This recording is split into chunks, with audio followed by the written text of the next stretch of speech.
Suatu hari, Rasulullah dan para sahabatnya sedang berkumpul. Beliau lalu memberi pertanyaan, "Siapa di antara kalian yang bisa mengkhatamkan Al-Quran dalam waktu beberapa menit?" Para sahabat yang lain terdiam. Kemudian Umar bin Khattab menjawab, "Ya Rasulullah, itu adalah hal yang mustahil yang kita lakukan." Dengan senyum Rasulullah menjawab, "Tidak Umar, itu adalah hal yang bisa saja kalian lakukan." Tidak lama kemudian Sayyidina Ali bin Abi Thalib yang kala itu masih sangat muda mengangkat tangannya seraya berkata, "Saya bisa melakukannya ya Rasulullah." Kemudian Rasulullah menjawab, "Wahai Ali, coba kemukakan pendapatmu." Kemudian Ali membaca surat Al-Ikhlas sampai selesai sebanyak 3 kali. Kemudian Rasulullah bersabda, "Barang siapa yang membaca surat Al-Ikhlas 1 kali, pahalanya sama dengan membaca 10 juz. Dan barang siapa yang membaca Al-Ikhlas sebanyak 3 kali, pahalanya sama dengan mengkhatamkan Al-Quran."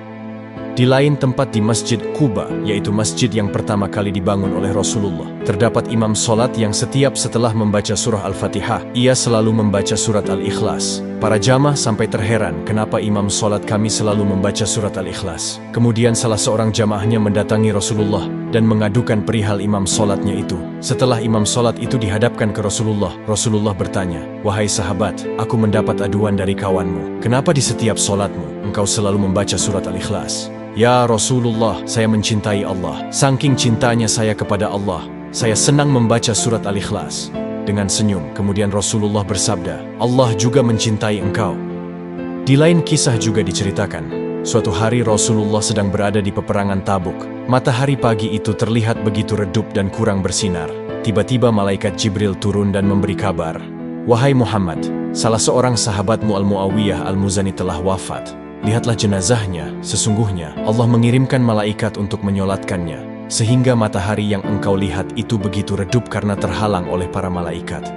Rasulullah pun bergegas pulang ke kota Madinah dan melihat jenazah Al-Muawiyah Al-Muzani. Ketika Rasulullah hendak mensolati jenazah Al-Muawiyah Al-Muzani, Rasulullah melihat di belakang barisan solatnya terdapat para malaikat yang ikut mensolati jenazah Al-Muawiyah Al-Muzani. Dalam satu saf tersebut terdapat 70.000 malaikat. Dan Rasulullah melihat sekitar 140.000 malaikat yang ikut dalam barisan solat jenazah Al-Muawiyah Al-Muzani. Setelah selesai solat, Rasulullah bertanya kepada Jibril, "Wahai Jibril, apa yang membuat para malaikat sebanyak itu ikut mensolati jenazah Al-Muawiyah Al-Muzani? Apa yang membuat Allah meninggikan derajat Al-Muawiyah ini?" "Wahai Muhammad, Allah meninggikan derajatnya dikarenakan ia gemar membaca surat Al-Ikhlas dalam setiap keadaan."